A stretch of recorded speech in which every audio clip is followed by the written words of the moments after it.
पूर्वी उन्हाळ्याच्या सुट्टीत गारेगार मिळायचं. छोटीशी लोटगाडी अशी लोटत लोटत किणकिणणारी घंटी वाजली की गारेगारवाला यायचा बरं का. घंटी वाजत राहायची आणि आम्ही पोरं आईच्या मागे लागायचो.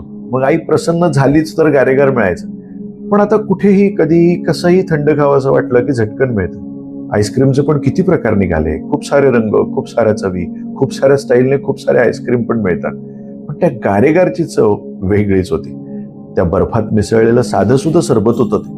थोडीशी गोडी, थोडीशी आंबटपणाची झुळूक आणि त्या थंडीत गारटलेली ती बोटं आणि असा करून ओरपणं. तरीही मन मात्र अगदी तृप्त झालेलं असायचं. अगदी सगळं सगळं बदललंय आज. एसी मध्ये बसून थंड थंड आईस्क्रीम खातो आपण. फ्रीज उघडला की 5-10 प्रकार समोर हजर असतात.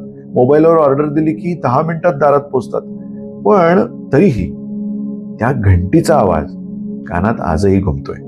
त्या गल्लीतून येणाऱ्या गारेगारवाल्याची वाट पाहणं, आईची मनधरणी करणं आणि शेवटी मिळालेल्या गारेगारचा तो पहिला ओरपलेला घोट आजच्या महागड्या आईस्क्रीमपेक्षा कितीतरी गोड वाटतो. तेव्हा आईस्क्रीम खाणं म्हणजे नुसतं खाणं नव्हतं. तो एक वेगळाच अनुभव होता, एक आनंदाचा सण होता, बालपणाची एक गोड आठवण होती.